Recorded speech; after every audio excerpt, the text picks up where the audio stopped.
2021. This is a Show off. Getting it right. Don't step on his line. Exactly. Always got to try to steal the spotlight, huh? I do.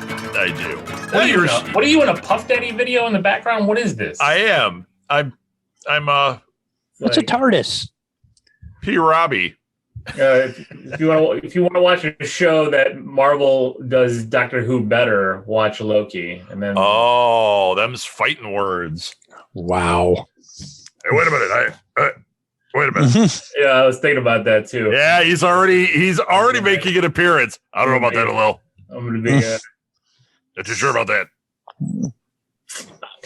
It's only one episode, but I think it's got some similar vibes. It has vibes of that, vibes of Quantum Leap. I know I already jumped in. I love Quantum Leap. Introduce himself. So Scott, introduce yourself. Sorry about that. Nobody cares about Rob. I am, of course, Scotty Smurf. You can from This Week in Geek. Sexiest of the Smurfs, right? Oh yeah. He is. Look at that mane. Yeah. Y'all just jelly. Clearly. Come on, there's nothing up there. So. Yeah, well, we went to lunch today. We had to go up to Milwaukee to pick up a pillow cover. Welcome to Old Man Talk. And oh my God. We start talking about the weather too. Well, we were sitting outside, and my bald spot got plenty of sun. Oh, jeez. Yeah, I'm feeling it. Yeah, I got that last weekend. I got sent into the outer edges of the city to pick up a mattress cover. I had to parallel park. Yeah, I had to parallel park twice last weekend. Who invented parallel parking, and why was that person allowed to live? Parallel parking's super easy. Cut it out. Oh my God! Although our friend today, this was really funny. We pulled into a spot, and there were plenty of spaces. We pulled in, and we drove right in. I didn't have to parallel park. And then our friend pulls up next to us and is waving, and I'm like, "Oh, they're here." Yeah, she had to parallel park. Oh my God! By parallel park, she was parallel with the curb and the rear left bumper of my car. There was an entire space behind me that was open, and I'm like, okay. I waited until the car in front of me moved, and I pulled up so she could just drive in. Oh my God. I have never seen such bad parallel parking. Oh, geez. So, once again, welcome to the Old Man Show. Lil, that is one rockin' chair. I am really jealous. Is it comfortable? Yeah, it's very comfortable. It has a massage feature. It's got a lumbar pillow that vibrates, so. Oh my. It's got a pillow too that I can put here, but I don't want to cover Spidey's eyes with the pillow. No, of course not. No. So, yeah. No, not unless you're doing something in a chair that might embarrass Spidey. No. Or embarrass you. He's never embarrassed by me. All I wanted ever to do was sit in Spider-Man's lap, and now I get to do it. His love is unconditional. Sit in his lap. Don't you want him to sit on your lap? Or is it? I mean, really, it's either way. I got it. Yeah, I got it. I mean, it don't matter. Yeah. You go with the flow, man. Of course I do. I'm surprised you didn't get a Hulk. Well, you've lost all the weight. You didn't have to get a Hulk chair, but I thought, man, a Hulk chair would be huge. That'd be awesome. You know what? They don't have one. They have they make a lot of the Avengers. Like you can get a Black Panther. A double-sized Hulk would be the way to go, man. You're right. You're definitely. That'll be the executive chair. That's a missed opportunity this company is lost out on. Yeah, well, if they listen to me, could have been big fists. They might have made some money if they listened to me once in a while. It would be like one of those big executive chairs. Yeah, the fists would be there. Yeah. The fringe at the bottom is torn purple pants. Oh, that'd be nice. Man. I actually like that. Where you don't even get to see the bottom; it's just going all around. Yeah. I like that idea. You should submit it. I'll submit it. I'll submit it to Disney. They'll be like, they'll give you a nickel a chair. Yeah, you know what? You'd make money off that. They'd give me the finger. I have a feeling. I would just say a cease and desist letter, more right? maybe your partial finger they'll give you. And now we own your podcast network outright, and you get nothing for nothing. Yeah, for nothing. And then watch, they turn it into $1 billion. Oh, jeez. Yeah, So, it happens. But a little got his Spidey chair out of it. So happy days. So Loki is good, huh? Loki's very good. Very good. Very interesting. I mean, again, the first episode, I mean, it's not a lot of action. It's a lot of exposition, flashback to Avengers 1. I'd imagine there's You're a lot of learning about the setup time variance authority. Yeah. I mean, they're set up in. Do they go into, I mean, I'm hoping they do.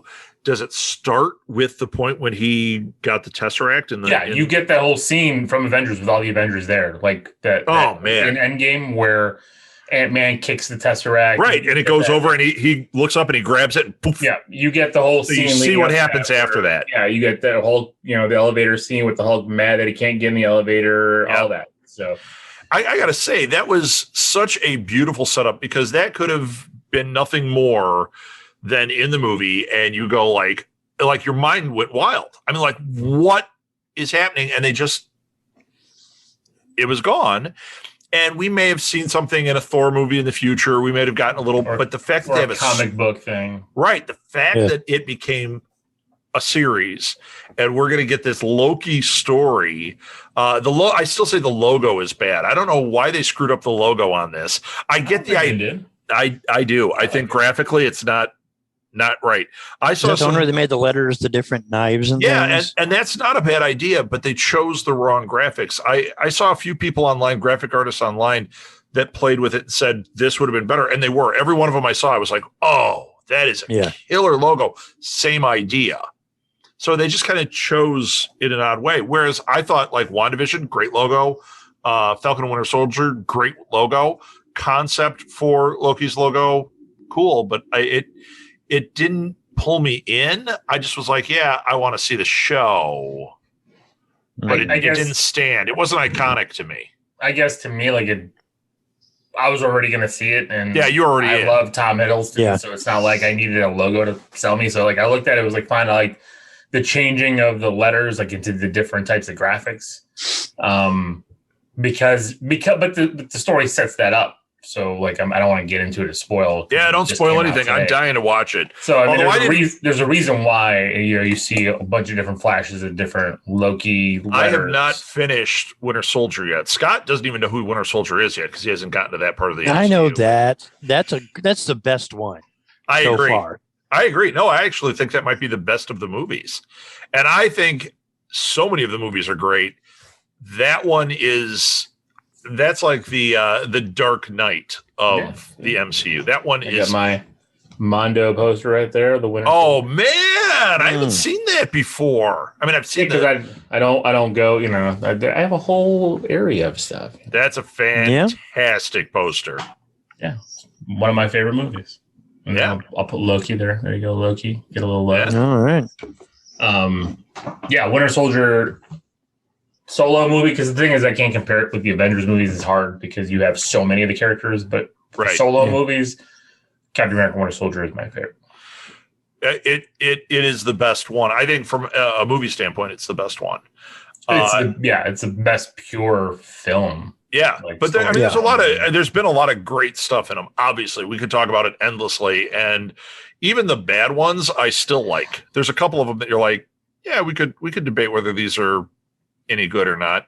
They're not bad enough that I wouldn't watch them again, which I have. Yeah. I've watched the MCU, I don't know, I'd say a dozen times start to finish. So wow. Yeah, we've gone past the point when Age of Ultron was coming out, they did one of those marathons. Yeah, I can't do that in theater. And I was really tempted, but they didn't have it here. They didn't have it around Chicago. You had to drive to Atlanta to get one. And I was really tempted until it was Atlanta. Then I was like, yeah, I can't sit through 20 hours. I did the 15 hours Lord of the Rings, and that felt like nothing. I mean, it really did. You sat through the entire credits at the end and went, oh, it's over. So I thought 20 hours of MCU, yeah, I could totally do that. But now, if they were to do a marathon of the whole thing, damn, man, you're talking. Good God. A couple days. You're going to be asleep during it. You're going to miss cool stuff. You're going to get, anal fissures and, I mean, you're looking at 50 hours, right? Yeah. right there at least. I mean, I don't know the exact. Yeah, but, no thanks, man. 50 hour. And then if you throw in the TV shows now. Right.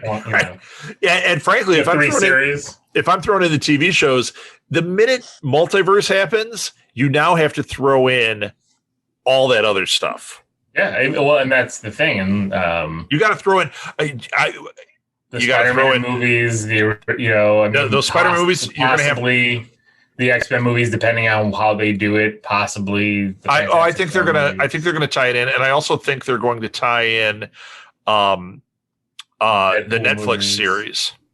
Well, Deadpool, they're definitely going to tie those. Maybe. In. I mean, I think tie the Netflix. I think they're going to tie it in. I think the tie-in might be loose. I look at it. I'll take loose. Like to me, like the loose tie-in, like Mark Ruffalo's Hulk to the Incredible Hulk movie. I feel like it's like I've always felt like it was a loose tie-in. Like even though it is, they brought in Jenna Ross and everything, but you never see what's her face is. Yeah, but they very well. That's because they had a screwed up deal with the Hulk. No, I know, but I also think that they weren't as happy with that movie as well. Oh, they're wrong. I like that movie. That's the one with Ed Norton? Yeah. I like that movie a lot. I like that. The Banyan one is you old timers do because it reminded you of the TV show. The intro to that movie was the intro to that movie was the TV show. Not if you watch the alternate one where he's about to commit suicide. Well, but that's a whole different story. No, that was awesome. That's what I liked. That was awesome. You got the Captain America shield in that one. Yeah, I really like that one, and it didn't make me think about the TV show. I mean, yeah, it had that tiny bit of tie, but that was just a little homage. It was the one before that was the one that doesn't go in anything. Eric Bana. Oh, it's awful. I don't hate. No, it's not good.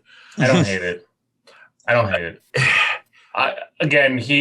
He wasn't muscular. He looked like Shrek. The CG wasn't done well. You get naked Hulk butt. I didn't hate Eric Bana. No, he was lifeless though. And then Jennifer Connelly was great. She was great. Yeah, but then Nick Nolte was like, I don't know.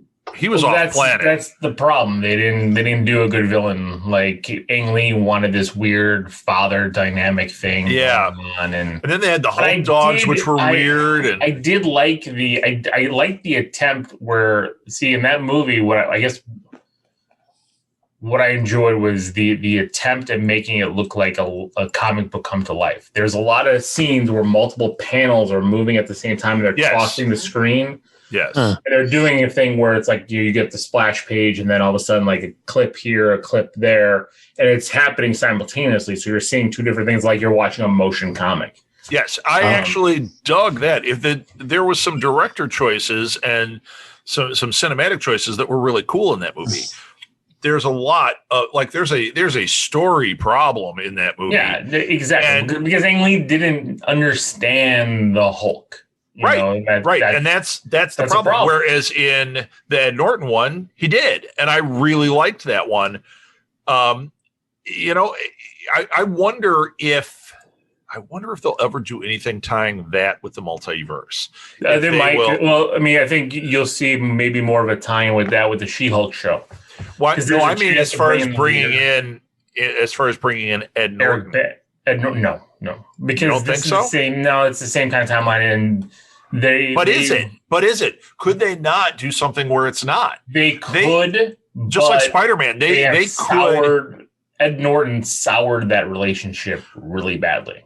But that was a relationship not built with Kevin Feige. No, Kevin Feige did that movie. Kevin Feige is one of the producers with Louis. I thought his soured relationship was with that group. Well, it was the group because Kevin Feige wasn't the head honcho. I mean, this is why we didn't have what's his face do Ant-Man. Why am I drawing a blank on his name? Who did all those movies, Shaun of the Dead and everything. Here's what's sad. Nick Frost? Nope. No. Simon Pegg?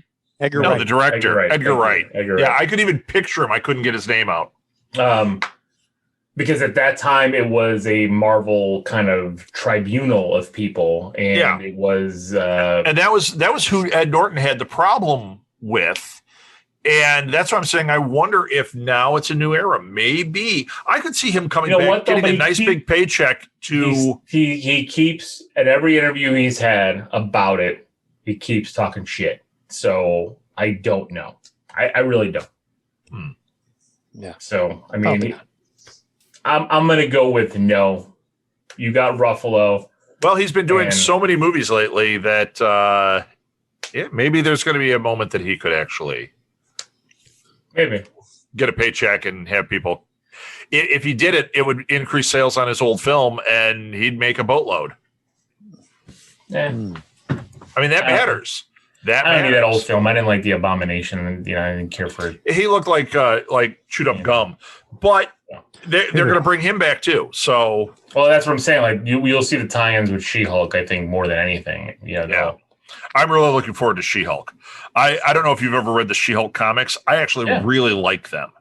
I thought especially the origin story stuff was really great from She-Hulk. Well, and you're going to have that type of origin because Ruffalo was filming. They have motion cap. That's him and mocap. That's awesome. Wow. That was the problem with one of the problems with Iron Fist. There are a couple of great Iron Fist storylines, and like when they redid the origin story, there's like 3 or 4 different takes on the origin story. Like with Batman, they always have those takes. They didn't do any of them.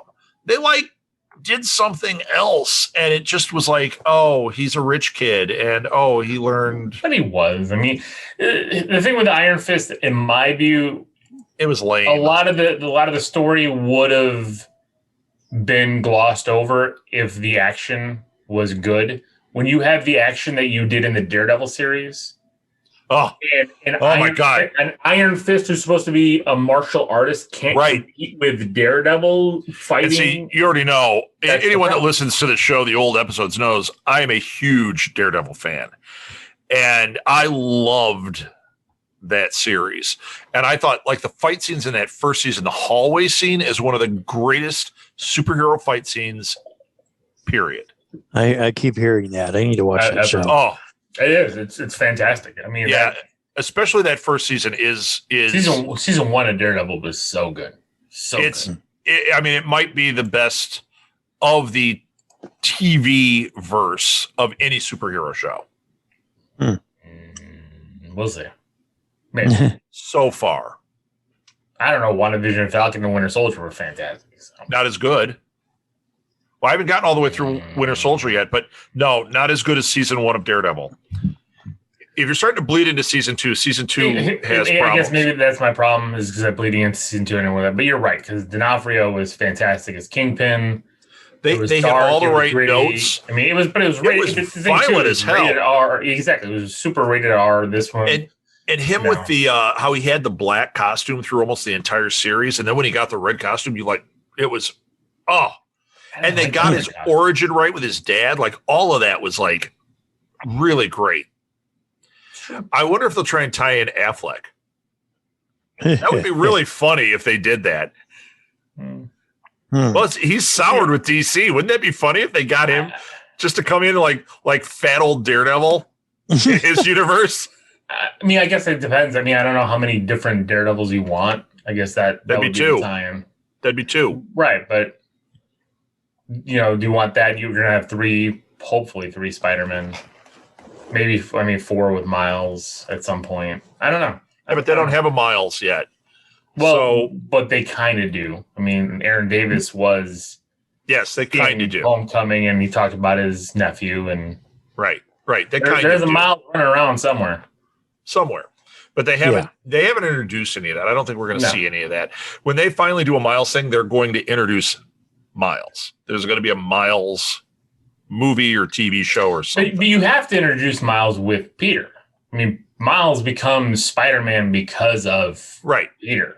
But with Tom Holland being a young Peter, they've got a long time to go that they can play with this before Miles tries to. True, but I mean, Tom Holland can price himself out pretty quick. I mean, he's getting a lot of big movies. You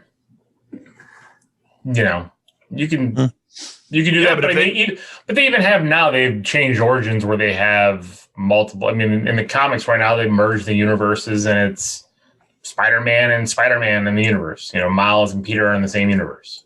So it's just not that Peter that was in Miles' universe that died, just like in Into the Spider-Verse, you know? Right. Yeah. Right. And maybe that's what they really do is they just, maybe we won't see a live action Miles. Maybe we'll just have it Into the Spider-Verse be their version. I'll tell you whether there's too much money on the table. There's too much money on the table for that because Miles. Oh, Miles is great. You bring in Miles. I want to see that story 4 or 5, and then build off. Then you're running 2 Spider-Man movies, or every year a Spider-Man movie, one with Peter, one with Miles. I mean, there's too much money for Sony on the table to not do that. I mean, they will. Well, once again, it depends on what happens with Sony here. If they screw up this Spider-Verse, which they might do, we talked about how bad Venom 2 looks. And then the thing is Feige's not involved in that. Feige's involved with this. That's what I'm saying. It doesn't matter. So, but it does matter because if Feige doesn't have the rights to Miles, if Sony doesn't play ball, if Sony continues to play ball with them, now we've got something. And now Sony can print money off of these Spider-Man things like crazy, and they can continue to do their offshoots and make you think it's going to tie to Spider-Man for quite a while. They can tell those side stories with those characters without Peter Parker having to ever join in. And maybe you could use Miles that way, or maybe you can use some of these other characters. I would love to see a Spider-Man noir thing. I thought I loved that in the comics. I loved it in Spider-Verse. It's ripe. Yeah, it was. Peter Parker not ripe for a live action thing. When that happens, it's going to be terrible. What was the origin of Spider-Man Noir? Was that the first time we saw that? Well, that was the first time we saw it on screen. No, he's been around in the comics for 15 years. Was it Spider-Verse where it started? I can't remember. No, it was before that because I had the one of the video games for the PlayStation 3. Why I can't remember the issue. Yeah, but Spider-Verse was quite a while ago. In the comics, no, because I don't mean Into the Spider-Verse. I mean the one with the Spider Hunter, where we saw that amazing the one. You're right. Yeah. And the one that was in the movie, the Japanese one, the robot, which in the comics is so much better than Into the Spider-Verse. Huh. I think I love Into the Spider-Verse, but the one in the comics, I was so lit up reading that. I was like, oh, just give me a series of this. Give me a series of this. Give me Spider-Man Noir every day. I don't have it out here. I actually have a Spider-Man Noir bobblehead. Yeah, Spider-Man Noir came out in 2009. Oh, wow. Okay. Yeah, and that's when the Spider Slayer stuff was out. Right? No, because it was a 4-issue miniseries at first that just came out. Because that's what I have, those 4 issues. Really? That was before Spider Slayer? I'm so shocked. Yeah, because then the reason why I got those 4 issues is because I had this video game, Spider-Man Shattered Dimensions, where you could play as Spider-Man. You got Black Suit, 2099. Yeah, I remember that one. Yeah. I never played that one. Was that good? I liked it a lot. I was a big Spider-Man 2099 fan too. Except I hated the Spider-Man. Oh yeah, I collected some of that run. Wait, you hated the Spider-Man Noir stuff? In the video game because it's all stealth mode, and I hate playing stealth mode in video games. Oh, geez, yeah. Spider-Man 2099. I remember. I got the hot toy behind me. It's amazing. Nice. When that one, I remember when that came out because I'm old and I collected the New Universe as it was coming out, and some of it DP7, not so great. Although I'm sure you're a fan. But Spider-Man 2099 was a phenomenal book when that hit. Yeah, that's awesome. Where's his webbing? Where's his webbing under his arms? This is the hot toy from the video game, the Spider-Man PlayStation game. They didn't give him webbing in the costume. That's Spider-Man 29 Shavetail. That's his name. So, but I still love him. He's great. I loved that book. I thought it was fantastic. I actually liked that the Hulk 2099. That was a bizarre ass book. We talked about this enough said. We talked about this enough said about that New Universe stuff. I remember we were talking about Starbrand and how that was surprisingly good, even though it looks very 80s. You know, it's Ducky from Pretty in Pink in a superhero costume. But after we talked about that, and I was saying, yeah, I wonder why this stuff like Spider-Man 2099 is still around. But what happened to the other stuff? Charlie Esser wrote in and said, no, Starbrand is in the 616. He had all these different references to Starbrand. I'm like, that's wild. So they were playing with this. I wonder if we'll see some of that bleed in at some point in something. If they're playing with multiverse, they have a lot to play with. Yeah, they do. They do. You got Doom 2099. I have that first issue somewhere. I don't think I read that one. That might be the only one I don't remember, or that might be one of the few that I don't remember. Ghost Rider 2099 was sweet. Yeah. That was a really good book, but nothing like Spider-Man 2099. That was the best one. No, I love Miguel. I even had some of those back in the day. Yeah. When I was collecting comics, I got some of the 2099s. Did you ever pick up Spider-Man one? You ever get the New Universe stuff? I don't think so. That was DP7 and Starbrand, and I was mixing them up a second ago. But what else was in there, Lil? There was that. The DP7 was the soccer team of superheroes. Oh God! Yeah, see, I never got into those. I was like, Starbrand was cool. He was like almost like a Superman, but he didn't have the exaggerated powers.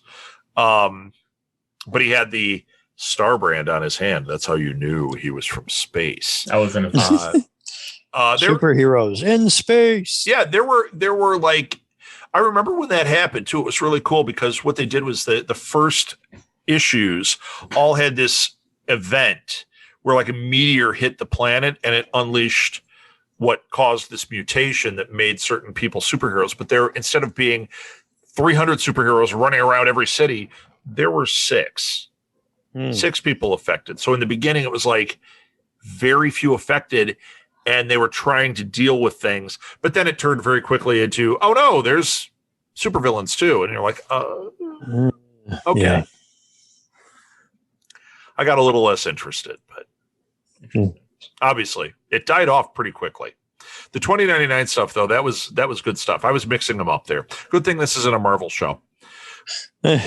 So any other news this week? I know, did Fast and the Furious 9 come out, or is that... It came out overseas. It's not out here. Yeah, okay. And I saw something today that there will be a teaser footage of the newest Jurassic Park movie in front of Fast 9 in IMAX theaters. Yeah, an extended teaser is what I read. So it might be like 5 minutes or something. And even Sam Neill retweeted it. So is he in the new movie? Yeah, him and Jeff Goldblum. Yeah. Oh, wow. Yeah, I get caught up. I've only ever watched Sam Neill's Sam Neill was in the last Thor movie as well, and in Thor: Love and Thunder. Oh wow! He doesn't. Know I've only watched the first two. I've only watched the first 2 Jurassic Park movies. I get caught up on those too. I actually like all of them, and I know people bust like Jurassic World. They don't like so much, or they don't like the third one. I think they're all fun. I think the weakest part is actually in 2. I didn't. Well, two. I didn't like 2 and 3. You didn't like 3 when they first see the pterodactyls? I thought that was awesome. Nah. Oh, come on, man. Wait, you're all jaded. You were. I liked the first Jurassic World, but then the second Jurassic World, I was just like. Same thing. Yeah. I liked it. I've liked all of them. They've all been worth my time. The first one is. I'm not saying don't see them. I'm just saying. First one's the best. And first one's still the best. I think, first and World, I would just, watching those 2, I think you'd be pretty caught up. My kids are watching that Camp Cretaceous series on Netflix, and I guess it's got tie-ins. I'm hearing it's pretty part good. Of the universe, and I'm hearing it's good. They love it. What is it called? Camp Cretaceous, I think. Cretaceous. And it's tied into Jurassic Park? Yeah. It's Jurassic World Camp, whatever, Cretaceous. Creations, I don't know. It's unlikely I'm going to watch it. The eras. The dinosaur eras. Is it animated? Yes. Yeah. Yeah. I'm not watching that. I don't watch animated stuff. Oh my God. So you didn't watch Invincible? Yes, you do. No, Invincible was fantastic. I don't like that. I don't watch animated movies. I'm not into it. No, he wasn't Cretaceous into it. period is geological period 145 to 66 million years ago. Anyways, but no, but wait, so you didn't watch Invincible? Because I watched we watched first 5 episodes of that. Invincible is fantastic. Are you I'm kidding? not saying I don't watch I know you're not saying you're saying. I'm saying, what, you guys forget about me? Chris is not saying. I did not forget about you, Chris. Never forget. You guys are bastards. Yep. See? Chris, you're right. That's why he lives here. Yeah. Because I'm not a bastard. I think because you got him locked up. But yeah, we need to finish that season of Invincible because that was get back into your box, Gimp. That was just insanely good. That show we could not stop watching. Invincible is fantastic. It's great. It's funny. I was listening to a podcast talking about Invincible. They were talking about these Amazon shows, and they were busting on it. And their complaint is they don't like Robert Kirkman. They don't like all these dark universe superhero shows. And I'm like, you know what? And then you watch the CW. The Boys is fantastic. Invincible, completely engaging, fantastic. Now, did you guys read the Invincible books? No. I read the first 2 trades after the series. Okay, so you had that moment with the dad that happened in the first episode, right? That blew me away when that happened. Like, same. I mean, I had to go back and read and figure out everything about Omni-Man and all that kind of stuff, and I love it on the show because they're doing this. It has that same vibe where the rest of the characters don't know at the point I'm at, and he's just like Dad and Omni-Man, except every once in a while somebody will say something and he's like, mm-hmm. And you're like, oh no, it's because you killed everybody. It's really great. I mean, it's really, really great. They picked that up for 2 more seasons too. Oh wow. Okay. So I'm down with that. I actually started the Bad Batch. We talked about this, I think, on the last episode. I made it through 1 episode, and I'm partially into the second. I got a question. Are you guys? I haven't started watching. No, I haven't started that one yet. I've watched all of it so far. Okay, Scott, I'm not going to spoil anything, but a little. I got a question. The first episode is like an hour 20 minutes or something, an hour 10. It's like a little movie, and the rest are 20-minute episodes. Okay, that first episode was dynamite. Right. Second episode I started, and the first episode, the first 5 minutes. I'm not feeling dynamite. I'm feeling like, it's a Star Wars cartoon. Well, and they're all after Order 66 right there. I mean, you see. But at the 5-minute mark or so, Order 66 happens, and that show becomes amazing from the moment that happens. And you know who that Jedi was, right? No. The kid Jedi? No. Did you watch Rebels? No. Okay, well. I think I know who that is. I've seen Kanan. that. Kanan from Rebels. Is he the Jarvis? He's the main Jedi who teaches Ezra in Rebels. He's the one, and he was the kid in that, and that's how he survived Order 66. That makes it even better because I watched a little bit of Rebels. I really liked Rebels. That's one of those that I plan to go back and binge. Yeah, and with the Bad Batch too. I mean, did you watch Clone Wars? No. Okay, so. I watched caught up quick. Watch season 7 of Clone Wars. I mean, because you know a lot. I mean, there's a lot of Star Wars lore in there, but a lot of season 7 of Clone Wars comes back here. Okay, wow. Because Clone Wars, you meet the Bad Batch, and those damn seasons are so long that I was like, my god, it's a daunting task. We've been contemplating going back and doing it just because the kids are watching the Bad Batch. They love the Bad Batch. I loved that first episode. It was one of the best Star Wars things. I was down with it. First 5 minutes, I thought, and then Order 66 happens, and I was hooked, and I loved that. Even though some of it's predictable, I knew who was going to flip. I knew what was going to happen. Like you could see it coming a mile away. Didn't matter. Doesn't matter. Really cool. But the second episode, this is what my question is. It starts off, it's got that kid, that was on the clone planet. It kind of had the vibe of the beginning of the first episode. Is it more like the grittier kind of like cool story that we got unfolded, or is it more like half and half? We're in the Star Wars universe. Half and half. God damn it. Because the kid plays a big role. God damn it. That kid.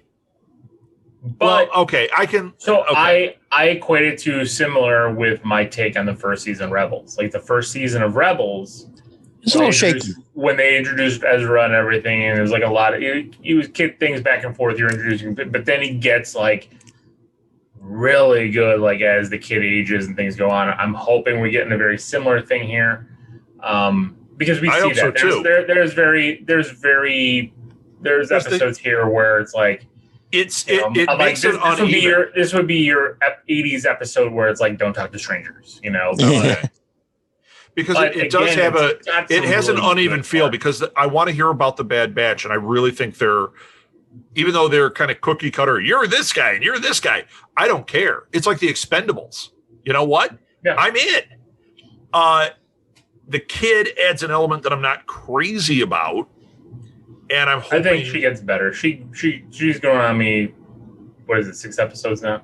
Okay, she's growing on me. I mean, at first I was just like, but she's not enough that you're just like, you're digging it.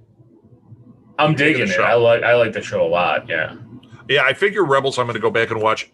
Everyone I know that watched it. I think because there's going to be a bigger payoff. I don't think this is a 1-season show. Oh, it's not. So it's not. Didn't they already renew this for 2 more? Didn't I read that? I don't know. I thought I read that. It's Disney. I'm not worried about it. Yeah, they're not bailing on this. Dave Filoni is going to keep this thing going. He is Star Wars. Right now. We talked about that on the last episode. And what happens the day after we talk about how they should give him more power? Boom, more power. I'm telling you, it's a setup so that when Kathleen Kennedy steps down or they put enough pressure that she goes, okay, I'm done with this gig. They move him into that slot. That's exactly what they're doing. I think they're lining up. They're lining up the parts. I don't think they're going to put Favreau in her role. I think he's going to go into her role with Favreau being an executive producer across the board with a lot of stuff. Maybe. Yeah. I mean, the thing is, their skill sets are different. Dave Filoni comes from an animation background. Sure. Right. And if you're looking for somebody to develop the movies and everything, I mean, like Kevin Feige started executive producing Spider-Man and the X-Men movies. I mean, he's been doing this since 2000, so he has. Do you think Favreau would stay in the universe to do that? I think if they gave him some free. I mean, so if you partner him, which I think this is what they would do, in my view, is you make. You make Favreau 1 and you make Filoni 1A, where Favreau doesn't have to be as hands-on as Kevin Feige is, because Favreau likes to do, he's still Happy Hogan in the Spider-Man movie. He still wants to do a little bit of this. He still wants to direct a little bit of that.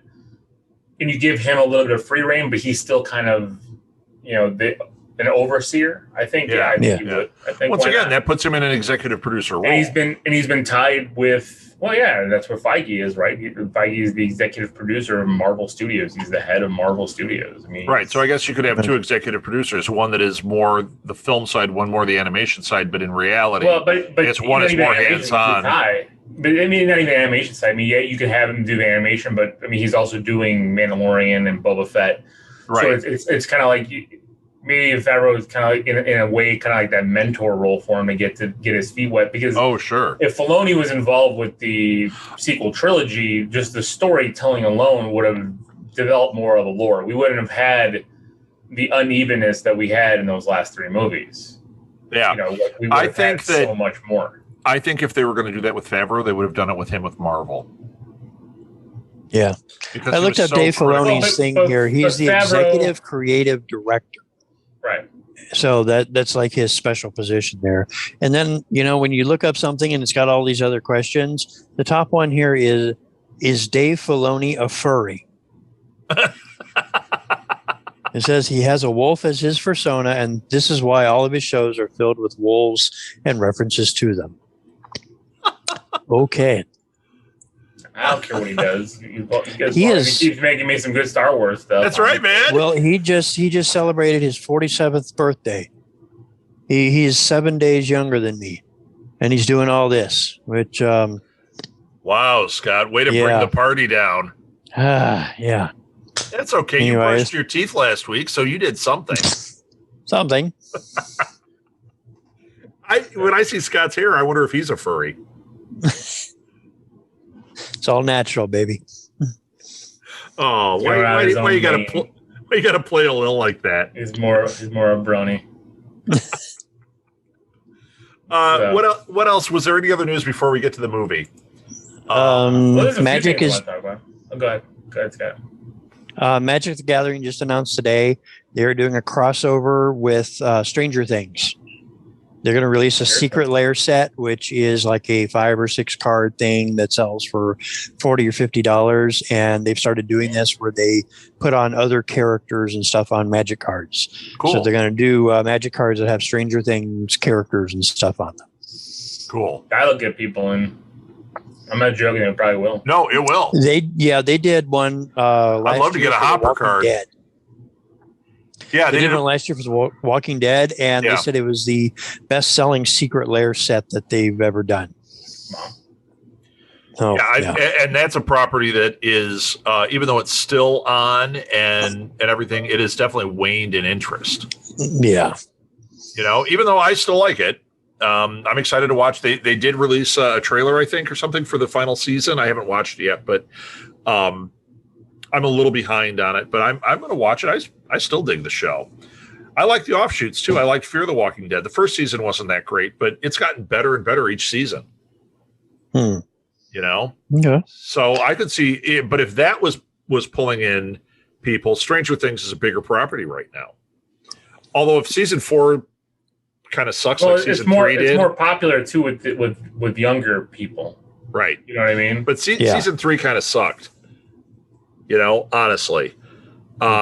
And Millie Bobby Brown was bad in it. Sorry. Really? I know people love her. I thought she was bad in it. I thought she was average at best. And they ruined Hopper in that season. I guarantee there's going to be major Hopper course correction in season 4. But did they? I mean, they made him a dad. No. Watch that. Watch what they did. They made him a dick.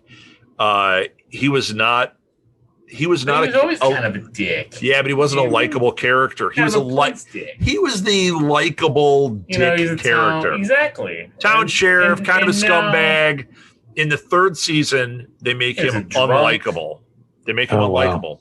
I didn't think they did. We've only watched the first season. We got to get caught up. First season's the best. First season's fantastic. What don't you have to get caught up with? Oh, that's right. Donner Superman. We finally finished the original Dragon Ball anime, all 150 episodes. Why? Because it's good. It was a great story. All right. Go watch finish the Marvel Cinematic Universe, then we'll talk. It's not even close to the amount of time you spent with that, so. Yeah, it's true. Yeah, 150 episodes. Jeez. Yeah. What I do want to talk about that has tugged on my nostalgia heartstrings. Yes. Is a Disney Plus show. The Mighty Ducks: The Game Changers. Emilio Estevez. Is he in it? Oh yeah. I'd rather see him in a sequel to Repo Man. He was. If I watch this and think of it as Repo Man's sequel, I'm going to enjoy it a lot more. You will. Okay. Sure. No, it was just I don't know, man. Like it hit all the benchmarks. I love that first movie. I mean, that came out when I was a kid, so sure. I love hockey, and I know sports, right, Rob? Yeah, but sports movies are always fun. I mean, I like them.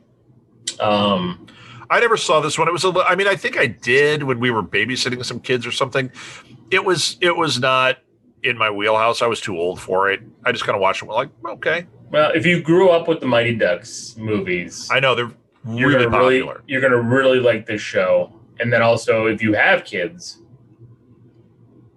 they're going to really like the show, because like the kids in this show are fantastic. There's this one kid, I can't remember the actor's name. He's like comedic relief, and he's hilarious, and he's a podcaster, even better. He's a kid. Now I'm in. And he's also JD from Scrubs. No, okay. He's in this movie called The Sleepover, and he was hilarious in that too. Just a great little comedic kid. Like the kid's got great timing. Right, funny kid. I mean, he's fantastic.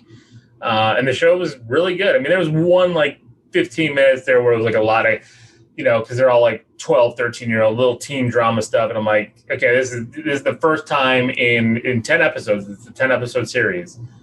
And it was 15 minutes where I was just like, I kind of don't care. And then everything else. That's when a producer from the CW came in and said, I've got some notes. And he went, oh, God. Yeah. And they threw in that. And I get it. My kids were all hooked. Yeah. But, teen drama. But we love it. They didn't want to watch it at first. And I'm like, because, again, I failed as a father and did not introduce them to all those awesome sports movies as I should have. But I was worried, I had to get them into Marvel. And now that they believe you had your work cut out for you. But now, like, they watch that and they want to go back and watch all the original movies and everything. So can't wait to start that journey. But yeah, Mighty Ducks: The Game Changers on Disney Plus. Yeah, once again, I didn't watch it, but I'll give it a try. I like Emilio Estevez, and once again, if I think of it as a sequel to Repo Man, like he went into witness protection after that, and he's living in the suburbs and coaching. He's not hockey. Well, there's a whole big thing. He's a curmudgeon kind of now, so it's even better. That would make sense with Repo Man. Exactly, that's what I'm saying. You can. It would also make sense with me. So. No offense, he does have a little Rob in him. Yeah. Does he? Curmudgeon. Don't talk to me. Leave me alone. Would you like a little Rob in you? Yeah. Nobody will. A little Rob for sure. Do you have a little Rob in you? Would you like some? Terrible. Come on. Mini-Me doing that was... Would you like a little evil in you? What movie were we going to talk about today? We got Cruella. 2. Wait, we're going to talk about 2. Cruella. I want to hear about Cruella. I have not seen it. I'm not paying $30 to watch a movie. I think it was worth it. I'm not even paying it to see Black Widow. I am. I am. So. I can wait. So tell me about Cruella. Is it good? Fantastic. It's fun. Yeah. Uh-oh. We have differing opinions. Lil says fantastic. Scott says it's fun. Hesitantly. We're in a cage. Go. No, it's not bad at all. It was a lot of fun stuff. Amazing soundtrack that kept it going. Soundtrack and costume design was ridiculous. Oh my God. Yeah. The costume was insane because she's a fashion designer. Never care about that. But I'm watching this and I'm like, this looks great. I'm a Lil Blackwell. Who's that? But yeah, Mr. she's Blackwell, the fashion. Never mind. No. So Cruella, or by her other name, Estella, is a fashion designer.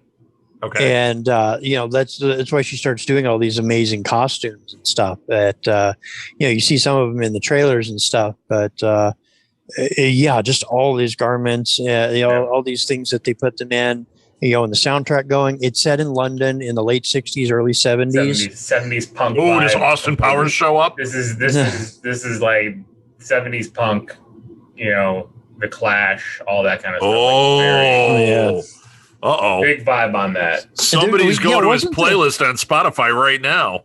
So like the scene with the bonfire, was that an Iggy Pop song? I think it was. And I think it was like, it wasn't Iggy Pop singing it. I think it was like. Right. Yeah, they're probably covering it. But yeah. So did you hear it leaked out, Rob? Yeah, that's John McCree doing I Want to Be Your Dog. Oh, I Want to Be Your Dog's a mighty song. That Iggy Pop song, that is a mighty song. I love that one. There's a lot of dog stuff in this. She doesn't. She doesn't kill any dogs to make suits out. She's not as evil. She's not as evil. She is very. She's out for revenge. But here's the thing. Here's the thing, though. Have you guys seen Maleficent? No. Yes. Oh, the first one was fantastic. I haven't seen the second one. So, Rob, you saw the first Maleficent, and Maleficent in the cartoon and everything, like, super bad. Right. In the movie, they change it. They make her a sympathetic character in some ways. They did that here, too. It's the same That's type what I of was trope. expecting. Right. And done very well again. So see, this is what I was expecting. And the criticisms I've read about this are they're going, well, she's just an evil. Her name is Cruella. She's the devil. They make her sympathetic here. That's a bad move. No, I think they're telling a different story. Yeah, it does character. not. Yeah, it is not a prequel to the 101 Dalmatians animated movie. Well, kind of. It is. The end scenes kind of.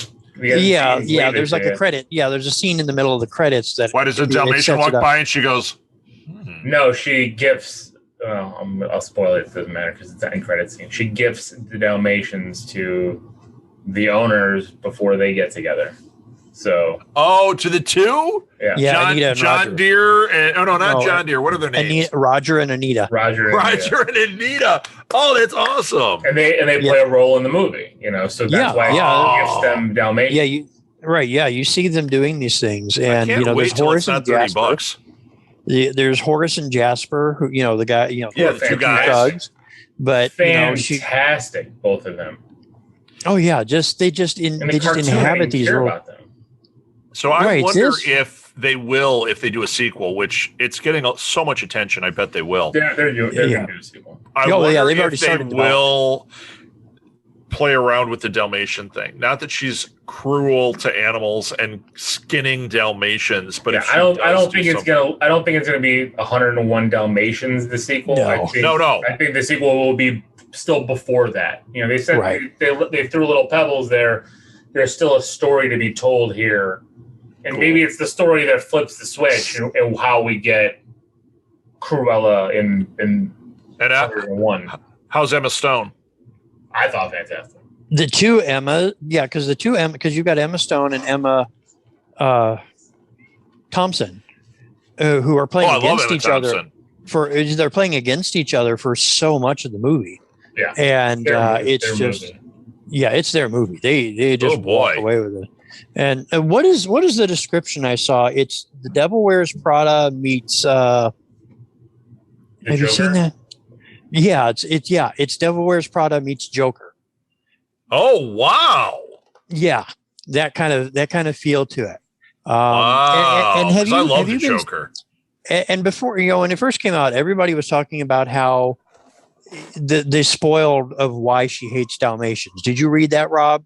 No. Oh, it's out because they did Dalmatian, right?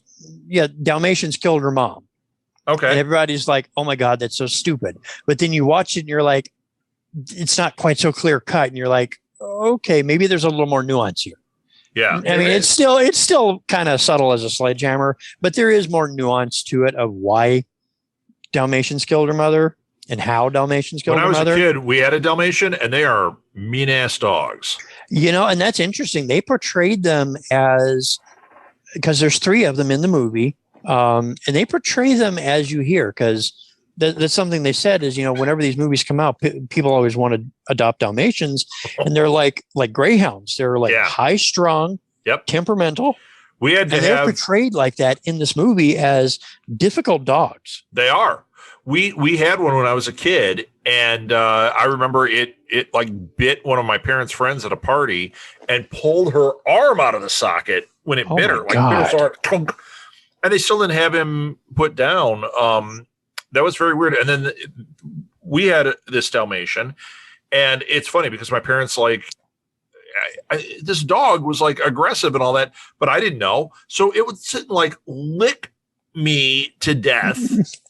And I'm like, that could have very well turned into it was tenderizing me to eat me. And they would just let it happen. The woman across the street had Dalmatians as well. And it was weird. I thought everybody had these dogs because everywhere I looked, people had Dalmatians. And they were always a little – that's why I'm not really a dog guy either. They seem unpredictable to me. Yeah, I looked up a while back, the origin of the breed, and it dates back to, you always see them with fire trucks, but it dates back further. They were bred for use when fire trucks were horse-drawn. Right. Because what would happen, people would steal the horses. Right. So the Dalmatians were bred to guard the horses. So they were bred to be jerks. They did 2 things. They were bred for that, and they were also trained so that they didn't have they would run out ahead and like bark and scare people because they were these kind of like aggressive dogs that were kind of frightening. So that's what they were for. Then of course the images are like, oh, aren't they cute? It's like, no, they are, but yikes. They're jerks. Yeah. Yeah. They're kind of jerk dogs. So there's 3 of them in the movie, and they are portrayed as temperamental and problematic dogs. And there's 2 other dogs that are just awesome. Oh, they also steal the movie. Oh, they steal the movie. There's one tiny little breed that only has one eye, and they keep putting him in costumes, and he's adorable. When he played the rat, I was dying. It was so good. That was so good. That was. I was telling you, that's not the problem. Like, that's why this movie is so good, is because all these characters I didn't care about in that cartoon. I'm not a big fan of that Disney cartoon either. Like, I am. I like that one. All shine so well here. See, I like the cartoon. I always found that one to be fun. These other elements with these other dogs and everything, all these little nuanced comedic things that worked with the action, because some of it could have gotten real dark. I mean, you see the Dalmatians murdering, a kid's mom. It's So this is one of the adaptations, the live action adaptations that you guys are saying is a winner. Because I didn't see Dumbo. That one did not. Something looked off on that. No, my kids. No, this I think worked better. Yeah, this one I think worked better because it's not a direct adaptation of anything. They took the concept of the character. Yeah, they took the concept of the character and said, "Okay, where would she come from?" Because there's there's the original 2 novels. There's 100. And I've been reading this. This is fascinating. So there's the 101 Dalmatians, the original novel, and there was a sequel novel that is apparently unfilmable called The Starlight Barking or something. So you remember in the movie, there's the dogs that bark to send the message. They call it the Starlight Barking. Yeah. This is called the Starlight Barking because the dog leader of the planet Sirius comes to Earth and says, "We're going to wipe out humans." And, because you're in our way, we want to build a bypass or whatever. It says, we're going to wipe out all the humans, and all the dogs of Earth have to band together to fight off the alien dogs. It's just totally bat spit crazy stuff. So that's why nobody's ever filmed it. But yeah, they just took this concept and just built back and said, what could we do with this character and grow that in? And, I got to say, she does the thing where her hair is half black, half white. Right. And she's got it covered for part of the movie too, and it works with the way she's doing it, and it helps build up the suspense for when she takes it back off. Cool.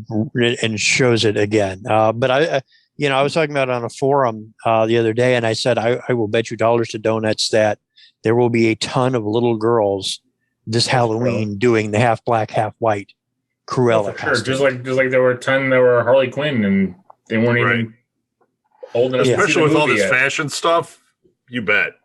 Oh yeah, you bet. No, all right, did a great job. I want to shift gears. I'll definitely see it. That's a winner. The other movie we were going to talk about tonight, The Conjuring, The Devil Made Me Do It. Did you guys both watch it? Nope. Yes. Don't worry about it, Scott. Spoil it. I don't care. I'm not gonna. A little. If I had to be Geekstradamus, I'm going to say a little did not like this. Well, here's the thing. So for the Lady Geeks podcast, we review 31 horror movies for Halloween. Right. Oh my. Every day in October we release a movie. So we Steve and I watched this and we did a review. It's in the hopper because when we started the show, we were doing it in October, and that got insane. I wasn't sleeping in the month of October. So, this movie comes out, and I have only seen the first Conjuring movie. The first one's great. Because exorcism movies, ghost stories, all those kind of things. That's not your bag, baby. I don't care. It doesn't scare me. It's all, to me. I didn't find this scary either. No. Yeah. I did like some of the procedural pieces when they were investigating and working with the cop on this one kind of piece of the puzzle. Yes. I was like, ooh, I would like more of this, please. I completely agree. These witch totems that are placed everywhere. That was one of the best parts of the film. But that's kind of all we get. Okay. I think the first 5 minutes or so, that opening scene with the kid being possessed. But see, again, that doesn't do anything for me. Like I wasn't I don't scared care about by The it. Exorcist either. The Exorcist to me is boring. If you're looking for scary, I'm not scared. If you're looking for Intrigue, a fun movie to watch, that beginning was a setup. I was like, oh, this is as good as anything. The first movie had a couple of really good scares. I really enjoyed the first movie. Second movie, I didn't see. Third movie, I heard was better than the second movie, so I thought, let's watch this. That opening segment, fantastic. I was like, okay, this stands tall. From then on, it's watchable. It's fun at times. The procedural thing, I think that was a movie I wanted to see. Ed and Lorraine, in real life, there's a lot of controversy about them being shysters or kind of not telling the truth. I kind of felt that way during this. I felt like they make them seem like superheroes, basically. And I'm like,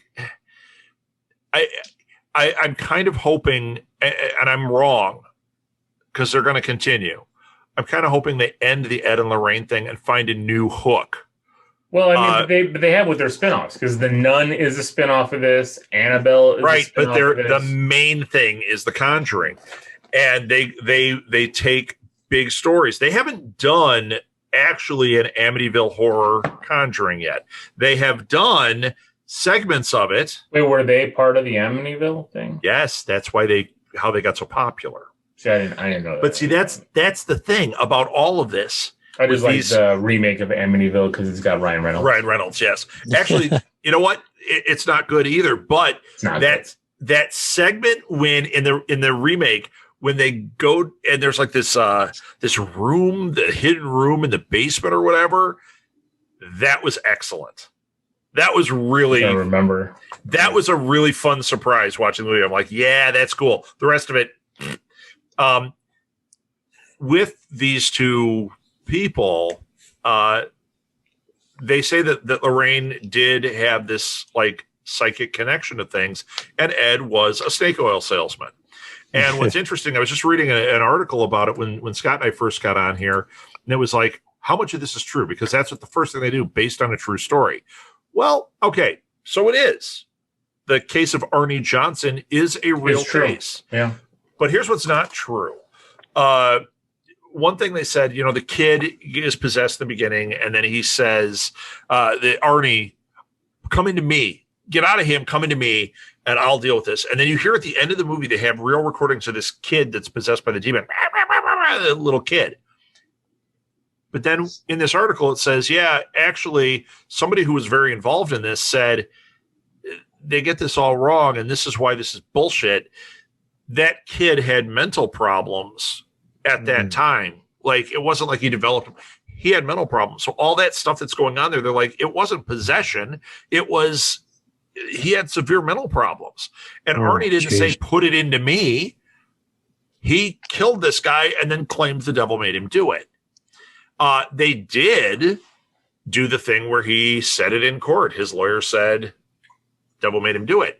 And Ed and Lorraine did investigate, but they investigated a lot of these things, and not like this. It wasn't extensive. It was like The Conjuring, the first Conjuring. They weren't even involved. They may have I remember hearing the woman who did it. I think she said they may have been out at the house once, but they make it look like they're really tied into the story. Amityville, they showed up after everything was done, but they actually are one of the reasons that the story got bigger, because they had this, like, they were kind of like Mulder and Scully in real life before Mulder and Scully. Well, and not as good though. Not as good. And actually, that was a funny thing at the end of this movie, the last part of it, which was actually, I have a couple of thoughts on this. First of all, the ending segment when they chased down the witch, I had fun. I wasn't scared ever, but I had fun with it. It was so telegraphed. I mean, I guess that's my problem with this. But you know what? It was the X-Files. It was. All of that. Even with the guy floating in the air, I'm like, that's right out of Martha said it. She wasn't even watching. She just looked up and was like, oh, that's Billy Myers from X-Files. Only it's aliens, not a demon. Like, yeah. Here's the thing. I think this director did a great job of creating visual moments. There's a lot of stuff that looks great in this. Images. I don't mean special effects. I mean images. Everything's dark. You see them down in the corner and they're doing a thing. I'm like, these are all paintings.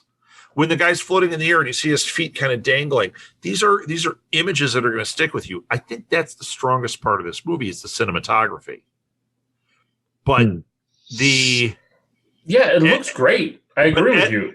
And here's the other thing.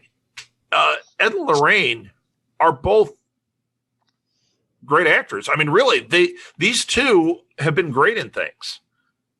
They're not great in this, and I think they're directed that way. I think that she is doing an impression of Lorraine, and Lorraine is bizarre, and it comes off here as bizarre. Not as likable bizarre, but as bizarre. And Ed comes off as a shyster the whole time to me, even though he's supposed to be this likable, like, I'm caring, and I'm doing this. The whole time I'm like, yeah, I think he's full of shit.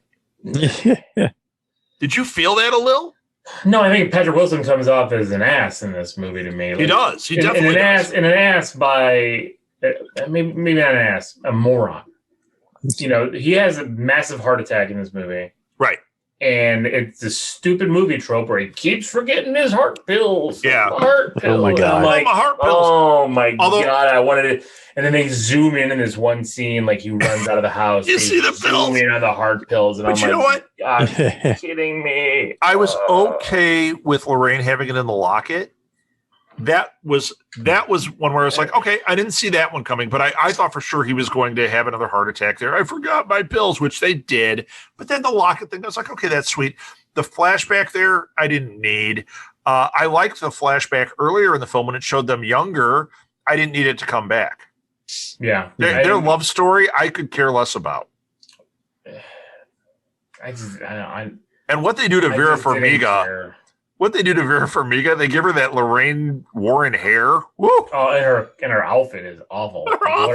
We were just talking about Cruella with some awesome like 70s. This is supposed to be in the early 80s. And yeah, these are costumes by the Duggars. Looks like she was in the Amish in the 19. You know, they look like the Duggars, but this would be like the Duggars prom dress.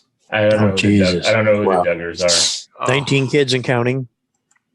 I don't watch that garbage. The one guy I don't, but I'm was just in it. the news because he's like I ignore it. He's like abuser, molester, child molester. Yeah, it's a great story. I don't. It's why I don't care about any of that stuff. I ignore it. What is wrong with you? How do you not follow the Duggars? Sorry, Chris. Even the Chris puppet follows it. Sorry. I'm sorry I failed you, but I don't follow the Duggars. I can't bring myself to it. I mean, I can't devote a lot of time to them, but I keep I keep myself aware of them because they're a step removed from some of the church experience I had. In reality. But see, that's the thing. I don't have any one church step experience. So like all that kind of stuff is. So was Stoney like? Were you guys like the Duggars? Kind of. No, not like that. No. Okay, but it's like. But the people around the church may have been. Yeah, like a step over, and Weird. It was close. Yeah. Weird.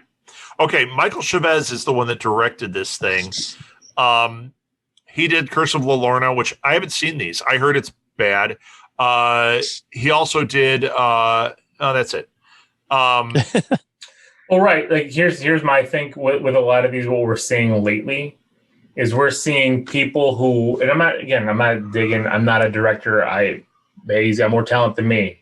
He's getting to do it. He's living his dream. Yeah, right. But to me, these are the guys who, if they were around in the 90s, would be making tons of MTV music videos with their visuals and everything, that style. And they'd be making a ton of money doing that. They'd be raking it in. That's where their job niche would be. They wouldn't be getting these bigger movies. I mean, sure.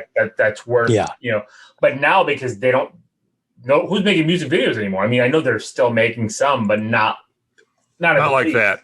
That they were doing. So now the studios have guys making music videos to cut their teeth, and then they move them into Fast and the Furious or now you this don't. stuff. Although, I mean, James Wan made some Fast and the Furious, and he's doing this. Yeah, he started a music video, didn't he? Who was that? James Wan. I think he did. I think he did music video. David Fincher started doing music video, and David Fincher is fantastic. Yeah. You do love David Fincher. I do. Even Weird Al's done some music video directing. Well, that tells you something because he is a genius. Yes, he is. And not just in France. Right. And one of my people. So is he? Yeah. He's Polish? He's a Yugo. He's not Polish. Yugoslavian. Yeah. Wait, no? Yeah. He's Yugoslavian? Yeah. Huh. I told you I had a loose connection. His uncle is Frankie Yankovic, the Polish, he was the Polish prince or whatever. I forget what he was. The Polka King.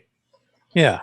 And when I was a DJ and doing weddings. Oh, he's got some Yugo blood. His polka albums were the best ones. You're like, how could there be a good one? They all sound the same. No, if you played a Frankie Yankovic polka, it would like bring the house down every time. I'm like, what? Who cares? It was Frankie Yankovic. So this is right when CDs were happening. On the back of his record, it had this thing for inquiries. So I wrote and said, hey, I'm a DJ. Is this available on CD anywhere? That would be very helpful. I got a letter back from Frankie Yankovic. He actually sent me an autographed picture, and he sent me a thing, and he was like, no, it's not on CD yet. We're not that technological. Eventually it was. But then he says, if I ever bring the band through Chicago, we would love to stay with you. I'm like, what is this bizarreness? So our big joke was at some point, Frankie Yankovic's going to show up on our doorstep. Hopefully he'll bring his nephew Al. That would be a lot of fun. They're not really related. Yeah, they are. No, they're not. They're not. Al Yankovic is the one who said it. That's where I got it from. Really? Yeah, I'm looking at Weird Al's wiki right now. They're not related. Oh, man. Way back, it was Weird Al Yankovic that said that his uncle was Frank Yankovic. I heard him on an interview. I didn't know. I think he maybe like I would say, like my dad's close friend, like my uncle. They're both named Yankovic, though? Well, Weird Al's last name is actually officially with a J. It's Yankovic. Oh. Yeah. That's the Yugoslav descent. Yeah, Yugos. Yeah. That's where his dad's from. Yeah, like spelling things with a Z or. That's right. I get it. Right. It's not hip hop. It's Yugo. And that was a hell of a car, too. The worst. I've always wanted one. Would you like a little Hugo in you, baby? Gotta represent. John Noble is in this too. I like John Noble. He was good in this. He wasn't good in this. He didn't do anything in this. You knew the minute he showed up, he was coming right back. I was like, oh, I'm this old priest. And then, I've investigated this forever. I'm like, it's coming back on you, sir. I knew that too. But I actually the crap out of this movie. I liked him in it. Okay, you're right. I like him.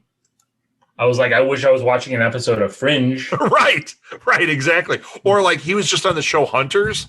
We were watching that, and he plays a banker in one episode. Spoiler: it doesn't go well for him, but he's great on it. Normally, yes, he's great on it. So when he showed up here, I was like, oh, I like him, and I liked him here. But yeah, that's just it. I don't know what the opening scene was a promise that it did not fulfill. But the rest of the time, it was watchable. It was all right. I get it. They're building their kind of ghost story, devil story MCU. Universe. Yeah, they are. They are. I mean, and you know what? It's Annabelle and the Nun, and this is their through line, and they're shooting off. Yeah, we've had worse attempts at this kind of thing. Again, maybe I'd be happier if it was a TV series where they were doing an hour of these shows rather than dragging this out. Watching this, I thought this would have made a great anthology TV series. Yeah, like Friday the 13th, the series. Remember when they go in the old man, spooky shop and every little trinket in there has a story? I thought that watching this, it shows them in the basement. I'm like, everything in there. Those soldiers, boy, they put those soldiers in how many shots this time? Did you notice that? Mm-hmm. I'm like, they're going to have a toy soldiers something coming up because there's no way. They showed it. You saw the nun. You could see Annabelle back there, and those soldiers, they kept getting shots. Yeah. I'm like, they're agreed. They're going to be somewhere, but we didn't get an obvious. So like when they did the Nun, it was really obvious the next movie's going to be the Nun. You know what I mean? And Annabelle too, yeah. Annabelle. Like, next movie's going to be Annabelle. Prominent. This one, did you feel like we got an obvious? No. Because I think they're going to go with sequels, another sequel for Annabelle and another sequel for the Nun before they get into whatever else they're going to do. Again, these movies are cheap for them to crank out, and they make them good money. So, and they spend $20 million to make the movie. They're going to make 50 to 80. Like I said, it looked pretty. It had a lot of great imagery. It's just that script needs some help, and I wish they would spend a little bit more on the script. That's where I wish they would spend the money. And the director directed our leads a little funny. I just felt like I felt that in all of these. I was never connected to them. I always kind of felt okay about them. Do you think it's maybe because you know about them? No, because I can do that. I can separate the character from the person. And even if they had played it like they were awesome people, just completely awesome, and I know the truth, I don't care. They're a character in a movie. They're Mulder and Scully of this universe, but they're not. They're not as charismatic. There's like that charisma or charm that is not really there. She has it way more than he has it. I blame Patrick Wilson. Yeah, in the first movie, but I'm saying the character of Ed. I think in the first movie, Ed had a lot more charisma. In this one, he was just kind of a douche. Lorraine seems to be getting more bizarre, but she was, you felt like she was more the heart of things. I think that's what's missing. There's no heart. I don't care. When they were under threat in the basement, I didn't feel like, oh no. I was like, okay, well, you kill him. I agree. I was like, okay. Can we end this series already? Yeah, but even though I didn't hate it, I actually enjoyed it. I don't say I'd watch it again, but if it was on TV a couple of years from now and I just happen to flip it on, I might watch it. The first one I would watch again. The first one I had a lot of fun with. Got a little weird at the end, like a little obvious, but I had fun with that first one. But I think the reason I had fun with that is Lily Taylor, the one who played the mom. I loved her in that movie. So I bought what was going on the whole time because of Lily Taylor. They didn't have a Lily Taylor here. I didn't care about their Fred and Velma and Scoob team. Didn't care about them. I didn't care about the guy that was in prison. No, I didn't. I was expecting him to shove that glass into his neck. Well, he tried. Yeah, but then you go, oh, it's the real story. He doesn't die. He's in prison, and then he marries her, and I thought the thing with the kid at the beginning was a lot of fun. It was a setup. It was a promise of something much better, much bigger than what we got. Yeah, could have done a better job and left Ed and Lorraine at the peripheral instead of making them the main characters. But that's the problem. They already made them main characters in all these movies. Even in the spinoffs, they're there. They appear. And right. Again, I haven't watched them all, so I don't know. I can't quote if they're like the main characters in Annabelle, but whatever. Annabelle sucked. The first Annabelle was awful. They're not in that one, I don't think. I didn't want. I thought Patrick Wilson. He's credited maybe he shows up on it. In his IMDb's, and it was highly unwatchable. The second one, everyone says, is one of the best of the series. It's like Conjuring 1 and Annabelle 2 are the best ones. But boy, that first one. No. That's like Ouija. You ever see the Ouija movie? Ouija. I or Ouija, whatever they call it. I've seen so many. Ouija, yeah. The first one I've seen is so many Ouija board movies. I don't even know. The first one is damn awful. The second one is called like Seed of Evil. It seems super cheesy and it's really great.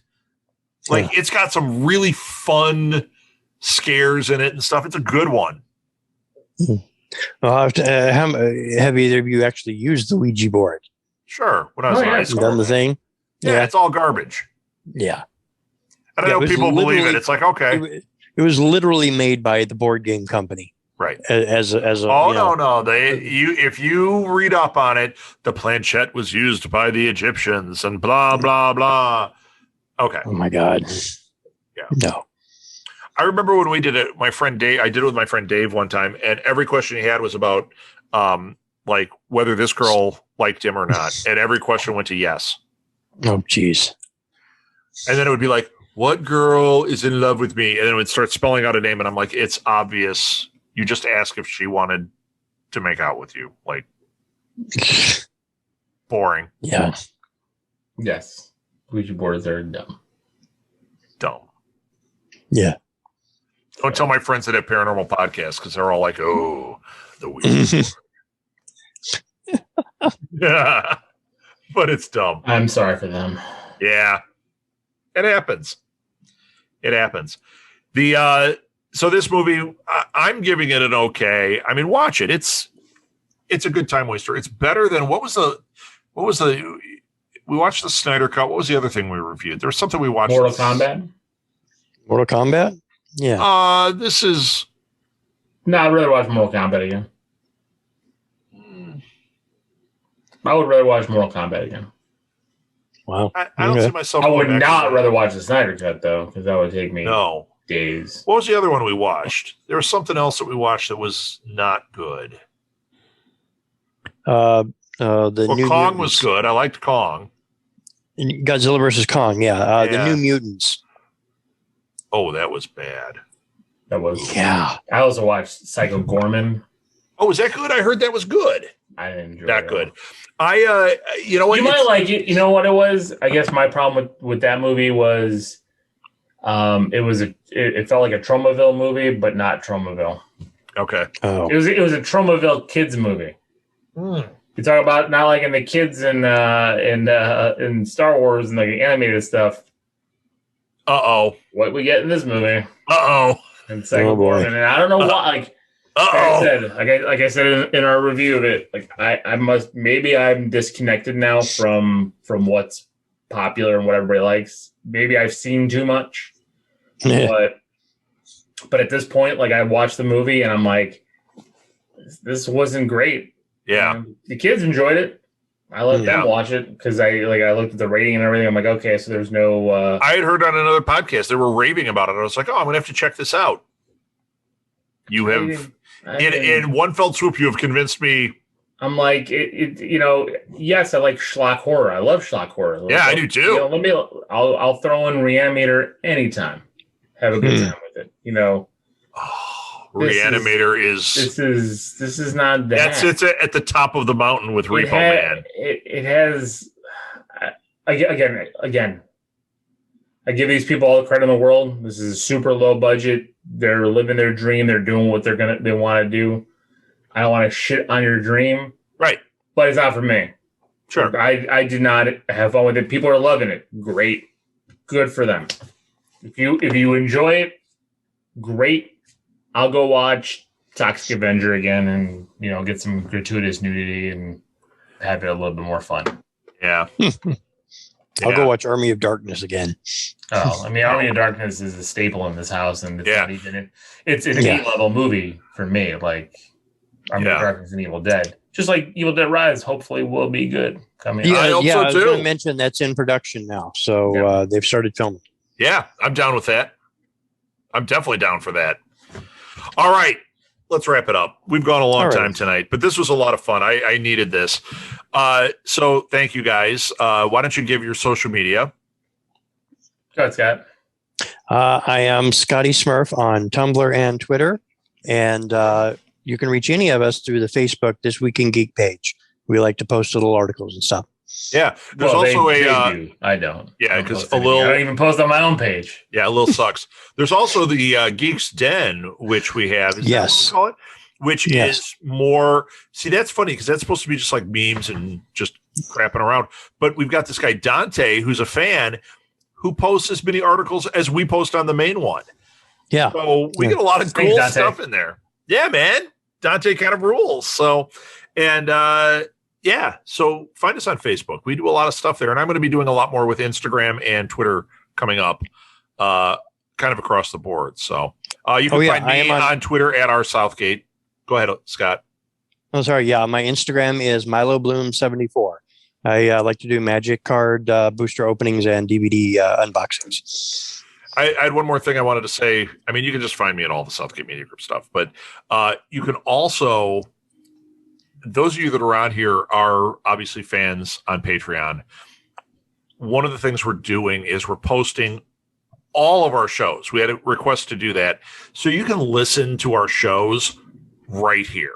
You don't have to go through, iTunes or whatever if you don't want to. You can just do it right through Patreon. It gets delivered right to your email. It'll say new episode from Capes and Lunatics, new episode from this, new episode from that. There you go. And we just this week launched tier 2. So this is tier 1, has This Week in Geek, and then has a special episode of each show or from our different shows. Tier 2, I do interviews with the podcasters. Those have been fantastic. I've only done 3 so far. I haven't aired any of them yet. They're so good. And then we also have Passion Project on there. So like Tyler has a show called Requel, where he talks about movies that should have sequels and prequels and blah, blah, blah. It's really good. It's a lot of fun. Only on tier 2. After a month or so of that, tier 3 launches. We're not going to add anything past tier 3. The other tiers are, get a book, get a t-shirt, whatever. So if you want that stuff, support us up there. But tier 3 is going to have even more original content. Like we've got ongoing series like this one. They're going to be only living on tier 3. So just so you know, that's where we're at with everything. But the stuff you're getting now, all the free stuff, This Week in Geek, and then the weekly special episode from our network, that continues for this tier. So those of you on this tier, thank you. You're getting a ton of content. If you're insane like we are, bump yourself up. Tier 3 is going to be magic. All right, Alil, where can they find you? You can find me on Twitter at LOGEEKZ or the League of Geeks podcast. On Facebook, we have also a community page. Again, like I said, we don't post articles and stuff because it's posted everywhere. So there you go. Also on YouTube at the League of Geeks, we do a lot of YouTube videos with our toy boxes and special episodes on The Bad Batch, and Loki will be coming out. Each individual episodes on Falcon Winter Soldier, WandaVision, cool, etc. So yeah, and they used to have me on for their 31 Days of Horror, but not anymore. They don't like me anymore. And as long as I'm here, Blue Box Cafe is still open. So if you live in Chicago, go to Blue Box Cafe. You can buy all sorts of stuff, food, coffee, stuff. Blue Box 176 on social media. Go to Facebook. There we go. All right. Chris got his plugs in. All right, you guys. Thank you. Do we have any? God damn it, Chris would think that's funny too. Do One we of these have? days that puppet is going to rise up and smother you in your sleep. No, it won't. Chris actually thought it was funny, so he would. If Chris was able to hear, if he was, conjuring for Chris, he would find the fact that I'm still doing the voice quite amusing. So he would. I was never going to do the voice again, but I figured, you know what, I kind of have to. Chris has to live on. Yeah. Ooh, we just got all sad here. All right, guys, thank you so much, and patrons, thank you. You rock the house. Follow League of Geeks. Follow Scotty Smurf. Yeah, man. That's it. Thank you so much. Enough said. Good night.